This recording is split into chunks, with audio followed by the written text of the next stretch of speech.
Hey guys, in this video I'm going to be going over the analysis and solution of the endgame puzzle I posted on Cross Tables just recently. Now, for those of you who haven't already seen the puzzle, I encourage you to take a look at it and maybe give it a shot before watching this video. And for those of you who were able to solve it, congratulations. It was definitely not easy, so excellent job at figuring that out. And for those of you who were maybe not able to solve it or were able to but wanted a more in-depth analysis, this video is for you.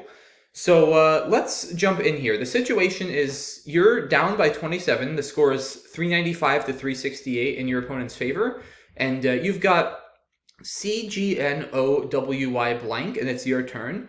Your opponent is sitting with EEIRR. And overall, this is a pretty closed board, so even though you have a blank, it's going to be pretty tough for you to play off a lot of tiles at a time, and you're certainly not going to be bingoing.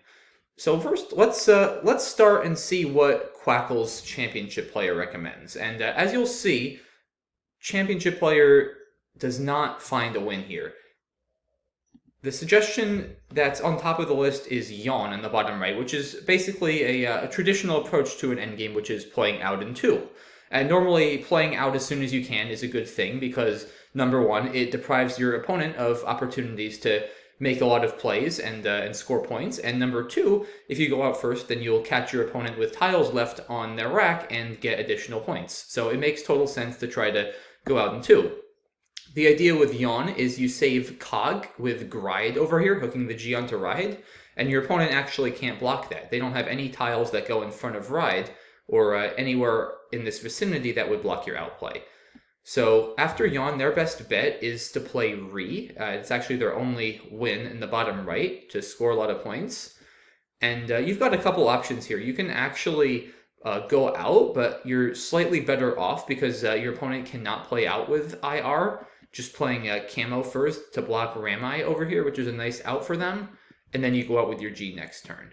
So just to demonstrate, going out with Cog would have lost by 9 in this case, and playing Camo first does a little bit better. It'll end up losing by, I believe, 6, but it's still not going to quite be good enough. So after Ort and Gride, you will indeed still end up losing by 6. So this pretty much disposes of Yawn as a possibility. It's a very intuitive play to try to go out in 2, but it's also not that hard to see that it's going to fall just a bit short. So, okay, let's go back to the drawing board in this position. We know now that Yawn doesn't work. So another thought we might have is trying to stick our opponent with some tiles, right? Given that it's a very closed board. And the problem with that approach is it's going to be difficult to do because your opponent has pretty flexible tiles, 2 E's, an I, and 2 R's. The I is the one tile that might be a little bit tricky for them to play in particular because there aren't too many spots. There's SI here. There's Mir, MIR from this M, and there's also Rami through this AM. But the problem is RE are very easy for your opponent to play. There's Rev on the top right. There's plays like ER or ERR, ERE next to Fire. So an approach that tries to just stick them outright, like one way to do that might be to play Camo here to take away Rami. This isn't going to work. Your opponent can just go ahead and play off something like even Mir is perfectly fine here. I think it'll give back a lot of points to you, but it's not going to be nearly enough, right? Because you're not going to be able to stop them from playing the rest of their tiles. They're either going to go out with ERE here, or if you sacrifice a lot of points to block that, then they'll just go out in 2. They'll just play Rev, and they'll have plenty of spots for their E next turn. So this approach, after you do this and they go out, is going to fall way short. So you can't really just go all out to try to stick your opponent with tiles and win that way. That's unfortunately not feasible, at least with a direct approach. However, as we'll see, the sticking theme does become a little bit important in some other variations later down the road. You just can't directly go in all out trying to stick them in the opening position. So, okay, let's think about how else you might try to win this game. One thing that's good to keep in mind, especially on closed boards, is setups. And especially, you do have a few high-scoring tiles, right? C, W, Y. So if you can get those on a triple or other high-scoring square in multiple directions, you could really rack up a lot of points. And one spot that looks particularly interesting for setups is maybe the bottom right over here in this triple, kind of near Zenagami. And a cool option here that gets you close is actually Jip for just 6 points, basically setting up the O hook to go for Cowie there next turn. And this actually comes very close to winning. Your opponent has to play ER for 6 points to block Cowie. And then one of two things can happen. Either you go ahead and play Corey here, so you still score a lot of points, but you've still got your W and your N, and then your opponent can just go out with REI and win by 2. So this doesn't quite work. Alternatively, you could try to block REI with something like Win right here, but then your opponent should be able to hold on pretty easily because you're not going to have that much with CO. They'll just play RMI over here, and then you can go out with Core for a bit, but it's going to fall well short.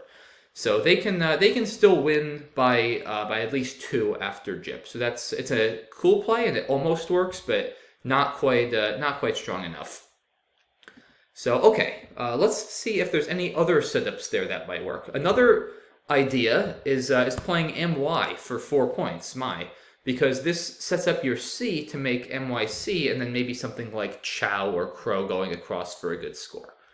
The problem with MI is your opponent can just block, right? They can just play YER, which actually also scores a decent amount. It scores 17 points for them. And being down 40 in this position, there's really not much you can do. RO isn't good. You'd need an E there, and there's nothing you can play here if you make your blank an E other than maybe when, which simply isn't going to work, right? I mean, you're still down 15. Your opponent can easily go out in 2. They're just going to play Rami and then play out next turn if you don't go with Cog, and it's going to fall well short. So Wen wouldn't work, and there's really nothing else to be done here at this point. Wen is your best play. So clearly MY at least at this point is not going to be the answer, since it's too easy for them to block and then just go out in 1 or 2 plays from there.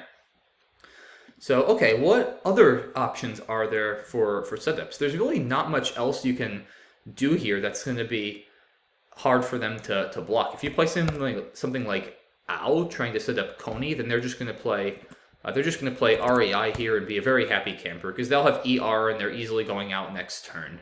So that doesn't work. Another option might be Own to set up Coney, which you'll see this play does become relevant in another line, but to start off, it really doesn't work at all. They're just going to play Rain, and then they'll be going out with ER next turn easily, and you're just not going to be able to score enough or go out with this wreck. You might play Koi, and then they just play Rev and win pretty easily. So this doesn't work, and at this point, it's pretty easy to see that on this first turn, there's nothing else to really consider, that your opponent isn't going to just be able to block very easily. And then save good tiles, and you just won't really be leaving yourself good options for the next turn. So there's another setup that looks promising on the left-hand side of the board, and that's to play Gam here for 6, because Gam takes a front O to make Ogum, and you're the only one who has an O. So this looks really good. The only problem is that your opponent does have a sneaky way to block, and that's to drop an E here to make Game. And O Game is not valid, so your O hook is no longer available. Now, in this case, you still have some ideas, and all of a sudden now your setups in the bottom right corner become stronger, because your opponent only has 1 E left. So that means their ability to block might be reduced, and also if they do block, they might be leaving themselves with less flexibility to play next turn. So let's take a look now at some of the setups we were looking at before and see if they might work a little bit better. So we talked about the play of Own over here, which sets up Coney, and this is a lot stronger now, because Coney is an outplay in this case, so your opponent really needs to figure out a good way of dealing with it. And it turns out Own actually comes really, really close. It's going to lose by 1 for you. Your opponent has to play Rain if they want to win, and you will be able to go out with Koi or K next to their play of Rain, but it's going to fall just barely short. So very nearly works, but not quite. And let's also revisit the play of Ow, because this threatens Coney for an even bigger score. But what they can do here is just play REI, and they do have 2 spots for their R, right? They have Ort over here between Zenagami and Fut, and they also have an ER spot here next to Ladles. So they're going to be able to go out, and you can't really score much here or do anything, so they'll be winning pretty easily. So Own almost works, Ow definitely doesn't work. How about MY again? We looked at this before. So again, you're threatening something like cows or chow. And once again, they can actually just... actually can do 2 things here. One of them is to ignore your setup and just play SI. Because now they're going to be going out with fire and air next turn. And as soon as you play something like chow, they'll just do that. And they're actually still going to win by 3. So that would be one very safe way for them to continue. They can also actually play YER and withstand an I stick here, because they do only have one I spot, namely SI right here, which you can block. But as we'll see, you're not going to be able to generate nearly enough points with all your consonants, even with the blank, to overcome that. So they have to allow themselves to be stuck. They play something like Rye. And the best you can really do here is EW, followed by them passing, and then you go out in 2 with MYC, followed by in. And that's still going to lose by 12 for you. So MY, unfortunately, in this situation, they can even just, if they want to keep it really simple, just play SI and let you cash in and take a 3-point win. Or they can get a little more spread by playing YER and going into the I stick. But in any case, MY doesn't work here. Plays like Yao aren't going to work either. You can just your opponent can just play REI here, and once again, they have an R. They can't be stuck because they have ORT here and ER, and your best play is going to just be probably something like this, and they'll win easily. So Yao doesn't work, and I guess worth mentioning too that Yao didn't work when we started, right? I don't think I looked at it here, but it's the same deal. Basically, after Yao, your opponent just plays REI, and with ER, they're also going to be going out in many places. So the Yao idea never really works. And so how about other options after Gam and Game instead of Yao? I mean, there really aren't any that look great, right? You're now going to be down 34 points, and you still can't really stick them because they have multiple places to play their R's. They have multiple places to play their I, right? Because they're still threatening Mir and SI. So plays like NO to block SI now don't really work. They may induce Mir, which will give you a good play through this R, but it's not going to be nearly enough, right? If you play Crony, then you're still down. They're going to go out with Fire and ER and win easily. So that doesn't work. And if you block Mir, then they can still do SI and ERR, or even SI, Rev, and then or they're going to have ways to play their tiles here. You can't really stick them, unfortunately. So in this case, there's no way you can win. None of your setups are strong enough. Either they don't score enough, or they're blockable, and you have no way of sticking him. So this is a promising idea to play Gam right now, but unfortunately, it's not going to work. So what else could be a possibility? There's one more setup line that we haven't looked at, and it turns out that this is the correct start to the winning sequence, and that is to play NU over here for 2 points. Now, the idea with NU is setting up Kagway and GNU for 58 points, which your opponent, of course, has to address because they're not up nearly enough to withstand a 58-point outplay. And it turns out there's only one way for your opponent to address it, and that's to play Rev and EN for 16. Now, it's very easy to dismiss NU as a good play at first because it looks like your opponent just plays Rev and should be very happy because they're getting rid of an R and an E, 2 of their duplicate tiles, they're scoring 16 points, and they're blocking your setup. So it looks at first like this is totally useless. But as we'll see, guys, the key with this play and what the next correct play will be is that we're starting to deprive our opponent of the E's, which are vital tiles to deal with our setups in the bottom right. Like we saw in earlier lines when I played MY or things like that, they were always able to play Rye or YER to block those, but if they didn't have an E, then they wouldn't actually be able to deal with them. So I'm sort of forcing them to deal with these other setups to deprive them of their E's, and then I'll eventually be able to pounce over there and create a setup that they can't block. Now, before I continue further with the winning line, it's worth mentioning the possibility of playing Orgy after Rev, which is actually what I believe Championship Player recommends here. So Championship Player is recommending Gam, which we'll look at in just a minute, in addition to Orgy, but saying both of them lose by 2. So Champ is still not finding a win here, even after I plug in the first turn of the sequence. The problem with Orgy is your opponent can block your only outplay, which is the nice Witch, W-I-C-H, through this Y, by playing Rye, and they're going to hold on by 2 points, because they can't be I-stuck. They're threatening both SI and Ami and Bid, which scores a lot more than SI, so your best play is going to be Wame in that spot to block Ami, and then after SI going out, your opponent will win by 2 points after picking up the 6 from your C. So Orgy, unfortunately, does not work as a response to Rev, although it does look tempting at first. You're thinking, I set myself up, I want to at least use it for something, and I'm getting 40 points. So it looks promising, but unfortunately doesn't quite work. So let's look at the other option that Champ generated in this position, which was now playing Gam. So of course, as before, your opponent has a way of blocking this, and that's to play Game in Bed. And they have to block this, because they can't go out, and they can't afford to let you play Cowrie in that spot, which would score, I believe, 55 points, which is going to be more than enough to win. So they absolutely have to play Game and Bed.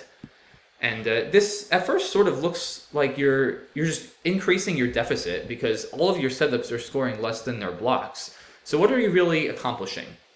And this is the key position here, guys. So you're now down 48, and they have an I and an R. So they're threatening to go out with Mir over here, next to the blank M in Xenogamy. And you, of course, have to deal with that. If you don't block that, then they're just going to go out and win very easily. And not only that, you're going to need to find a way to make up 48 points, which is going to have to be some sort of setup. And there's several options here. And again, I said this before, the key point is going to be that they no longer have an E. They were forced to spend both of their E's, one in Rev and one in Game, to block your earlier setups. So now they don't have an E, and you'll be able to set up a lot of things that they can't block. So let's look at a couple of your options. One of them would be Mo, M-O for 1 point, which sets up Witch, W-I-C-H, for quite a lot of points. But the problem is they're just going to block with MOI, and you don't really have any plays there, and they, as before, have 2 spots for their R with OR and ER, so you really have nothing. Icky is going to score far fewer than you need to win. So MO doesn't quite work. Another cool idea is YO here, which sets up an unblockable Kum, CWM, of making MYC and Yao. Unfortunately, this is also not quite going to work. They can still just play SI, and then you go out with Kum and lose by 5. So close, but once again, just a bit short of the win. Let's look at a few other possibilities here. We could maybe try MY for 4, and what this does is it sets up things like cows and chow, as we were looking at before, but now your opponent can't block, since they don't have that E to make that key play of YER. Unfortunately for you, though, you're once again going to fall just short. Your opponent has a couple options here. They can play SI if they don't really want to have to sweat, and basically now they force you to take Chow immediately because they have 2 R spots, and that will lose by 1. So they can play SI. It turns out they can actually also play Ort, because if you go out with Chow, you'll be losing by 2, and if you try to I-stick them with No, then you're not going to quite be able to make up enough points. It turns out your best sequence would be Ya for 8, and then after they pass, then you're going to play MYC and Ya in some sequence, and that's going to fall just a little bit short by 5 points. So your opponent probably wouldn't go into this just because it could be a little bit stressful, and if they miscalculate the stick situation, they could lose. But as I mentioned, after Mai, they can very much afford to just play SI, and it's pretty easy to calculate that after Chow or Cows or whatever you play down there, they're still going to hold on and win by 1. So we still haven't found a win here, and what else is there to look at in this spot? There's not that much else that we can do to set up. Once again, these plays like OW don't really work here. I mean, there's not much we're even really threatening actually in this spot. So your opponent can just play something like Ord or SI again, and yeah, your best bet is going to be something like this. You're not even actually setting yourself up, so you don't have that N anymore for Coney and Own. So this play doesn't work. It's worth looking at Yao again, just because it scores, but you're just down too much at this point. You can't sort of come back by, so to speak, normal methods here, playing out into. Your opponent just can play SI again, and you can go out here, but you're still going to lose by 12. So it turns out the solution here is similar to one of the plays we were looking at. It's similar to that play of Mai for 4. But the key idea here is to note that when you're playing cows or chow, you're sort of losing some value because the blank scores 0. And if you see that you have cowie blank on your rack, one thing you might think of is, oh, if I could play cowie in this spot using all my real tiles as opposed to the blank, I'll score more points. So the solution here, get ready for this, guys, is to play Mai, burning the blank for 0. And I know that sounds absolutely insane, but it's actually the only winning play in this position. Worth noting, you can't play Ma for 0 because then your opponent just blocks with Mar, and you're not going to be able to make up nearly enough with an ice stick here. Your best sequence would be NO followed by I think followed by Cry. I'm pretty sure. Yeah, Cry is best here, and then you just go out with the W and fall well short. Right, so you're still going to lose by like 28 here. So they can just block. But after MY for 0, what does your opponent do? They literally cannot stop you from playing Cowie for 51 next turn. And their best play is going to be Ort, since they can't go out, and then you play Cowie, and all they can do is sit there and watch, and you will win by 2 by a score of 429 to 427. So absolutely insane. Once again, let's just recap everything we went through there. The only winning sequence, there's a lot of sequences that come really close or look promising, but they all fall short by one means or another, except for starting with NU for 2, which once again absolutely forces them to play Rev and block Kagwe. And then you play Gam for 6, which is another setup that's very easily blockable. But once again, they only have a single move to block it, and that's to spend their second and only remaining E with Game in Bed. And now the key play that I know stumped a ton of people who were trying to solve this endgame. There were a good number of people who got both NU and Gam, but coming up with the 0-point play, which I don't know of any actual game in Scrabble history where I've seen a 0-point play. I've definitely made 1-point plays before, like if I'm fishing next to a blank. I don't think I've ever made a 0-point play or heard of one happening. Of course, I'm not talking about like phonies or exchanges or things like that, like an actual valid 0-point play. I don't think I've ever seen that. But in this case, it's remarkably the only available win in this position. And once again, the key is your opponent is now deprived of all of their E's. If they had an E, then they could just play YER. That's exactly why this idea of MY did not work earlier on. So you have to first force them to spend all their E's, and now they're helpless, and they just play off their one tile for as much as they can, and you go out and win by 2. So absolutely crazy, crazy stuff there. And yeah, it just goes to show that the move order really, really matters, right? Like I can't do my first because they block. I can't do game first either because then my setups here still don't quite work. They'll have 1 E left. And then, of course, if I play either of these first, then NU isn't going to work because I won't have all of the letters I need to make Kagwe. So I sort of have to go from my longer word setups, right? Because Kagwe is a 6, and then Kaori here, which I'm setting up with Gam, is a 5, and then finally I'm setting up Kawi as a 4. So I sort of have to go from longest to shortest in my setups, and then as I do that, I'm forcing my opponent to spend an E, which is his most valuable blocking tile, and then finally at the end, I'm able to set up my 4 of Kawi for a winning score by making this this epic 0-point play. So yeah, there you have it, folks. That is the solution. It's NU followed by Rev, followed by Gam, followed by Game, followed by MY for 0, followed by Ort, followed by Kawi to go out and win by 2. That is it, folks. I hope you enjoyed that puzzle and picked up a little something about endgames and setups and timing. And yeah, thanks to everyone who watched this video and attempted to solve the puzzle. I think the puzzle was a big hit, so I'll try to come up with some more fun ones soon. Maybe some middle game positions in addition to end games. And yeah, obviously feel free to let me know in the comments if there's anything you liked or didn't like about this puzzle, or any suggestions. I've already gotten a few positions from other players who've had some cool pre-end game or end game opportunities come up that they sent to me. I'll definitely be taking a look at those and hopefully making some videos out of those in the future, but definitely appreciate those. Keep them coming, and hopefully we can get some more cool content like this one. So yeah, that's all I have for this one, guys. Thanks again for watching, and I'll see you soon. Bye-bye.